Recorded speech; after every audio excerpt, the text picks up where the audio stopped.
تکلیف ہوتی ہے. اور شاید میں یہ بات کھلے عام کہتی ہوں کہ جو نقصان نہیں اٹھا سکتا اسے کبھی فائدہ نہیں ہوتا.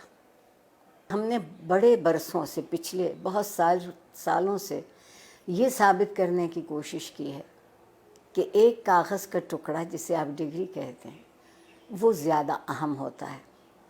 اور اس کے لیے ہم نے نصاب تعلیم کو بھی، آپ دیکھیں نا، اگر مجھے انگریزی کا لفظ بولنے کی اجازت دیں، ملٹیپل چوائسز، کوئز، نہیں، یہ ہم طوطے تو نہیں پڑھاتے نا، ہم حساس ذہین انسانوں کو پڑھاتے ہیں اور ان کے حس اور ان کی ذہن سے کام نہیں لیتے. اس کی بنیادی وجہ یہ ہے کہ جب میری نسل جو تقریباً قبل از مسیح سے ہے وہ پڑھتی تھی تو تعلیم کے ساتھ ایک بڑا ضروری لفظ جڑا ہوا تھا، وہ تربیت تھا. اب ہم نے تعلیم کے ساتھ تربیت کو شامل نہیں کیا ہے. کہیں آپ یہ دو لفظ لکھا نہیں دیکھتے. پھر ایک اور کمال کیا ہمارے ہاں جنرل ضیاء الحق صاحب نے، جنہیں میں اپنا محبوب بھی کہتی ہوں، کہ انہوں نے ہم سے مکالمہ چھین لیا. سوال کرنے کی اجازت نہیں رہی.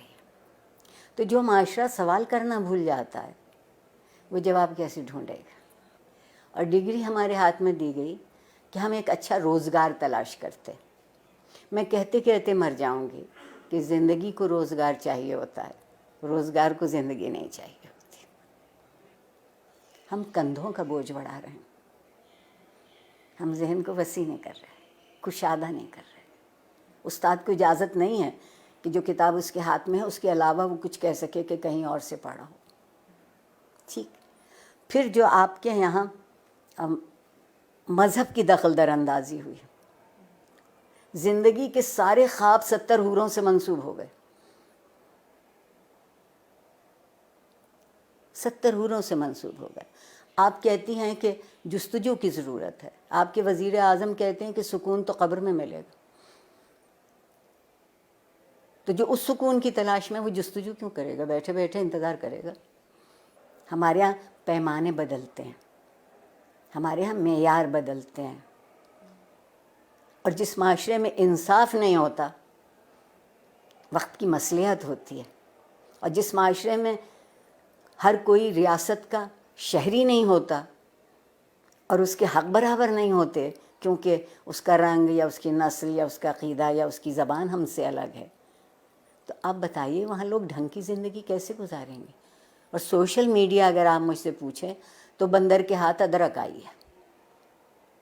جس کو یہ معلوم نہیں کہ اسی کو کتنا مثبت طریقے سے اسی سے تربیت ہو سکتی ہے، اسی ٹول کو استعمال کیا جا سکتا ہے، اسی آلے کو ان کی طالب علموں کی بہتری کے لیے. مگر اس کی بجائے آپ وہاں دیکھیے تو کیا ہو رہا ہے. جب میں پل بڑھ رہی تھی اس زمانے میں ڈائری لکھنے کا رواج تھا، اور ڈائری اس قدر خفیہ چیز ہوتی تھی کہ جتنے اب نیب بینک اکاؤنٹ بھی نہیں تلاش کر سکتی. اب آپ کوئی بات لکھتے ہیں اور اس پہ 2-4 منٹ کوئی دوسرا کوئی تبصرہ نہیں کرتا تو آپ اداس ہو جاتے ہیں کہ میرے سٹیٹس پر ابھی تک کسی نے رائے نہیں دی. آگے بڑھنے کا اگر طریقہ ہوگا تو وہ یہ ہوگا کہ کچھ دنوں ہم سب گردن جھکا کے آئینہ دیکھنے لگیں. گردن جھکا کے آئینہ دیکھیں گے تو ہماری سمجھ میں اپنا آپ آئے گا. میں اگر اپنے آپ کو پہچان لوں، مجھے معلوم ہو جائے کہ یہ میرے مثبت صورتحال ہے، یہ منفی ہے، آئیے مثبت کو بڑھا لیتے ہیں، منفی کو چھوڑ دیتے ہیں.